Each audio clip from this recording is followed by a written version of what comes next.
En definitiva, una pérdida de tiempo. Este videojuego es la prueba de que no todos deben hacer videojuegos. Fue un comentario que me hicieron hace tiempo en la publicación de un juego experimental que hice. En ese momento me puse a reflexionar y a pensar sobre mi videojuego y terminé dándole la razón a la persona que hizo el comentario. Bajé mi videojuego de itch.io y me dio pena.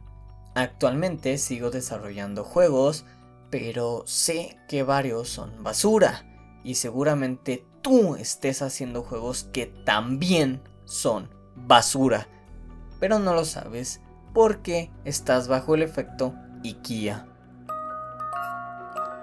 Hola monarcas, soy Cataxis y hoy hablaremos sobre el efecto IKEA en el desarrollo de videojuegos y cómo este efecto puede llevar a los desarrolladores a valorar más su propio juego, aunque objetivamente sean malos. El efecto IKEA se refiere a la satisfacción que sentimos cuando construimos algo nosotros mismos, como un mueble de IKEA.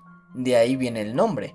En el contexto del desarrollo de videojuegos, este efecto puede manifestarse cuando los desarrolladores invierten una gran cantidad de tiempo y esfuerzo en la creación de un juego, lo que puede llevarles a sobrevalorar su propio trabajo. Es cierto que la creación de un juego requiere una gran cantidad de trabajo y dedicación y que los desarrolladores pueden sentirse muy orgullosos de lo que han logrado. Sin embargo, esto no significa necesariamente que el juego sea objetivamente bueno.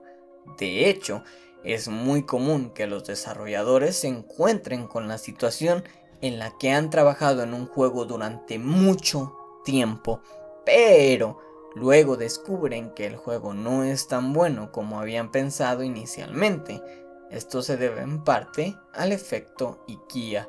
Es importante que los desarrolladores reconozcan este efecto y trabajen para evitarlo.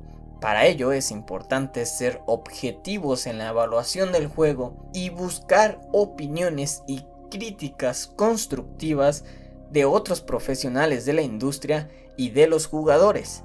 Además, es importante recordar que la calidad de un juego no se mide únicamente por el tiempo y el esfuerzo que se ha invertido en su creación. También es importante tener en cuenta otros factores como la originalidad, jugabilidad, historia, estética, etc. Y para finalizar, recuerda que la calidad de un juego no se mide únicamente por la cantidad de tiempo y esfuerzo que invertiste.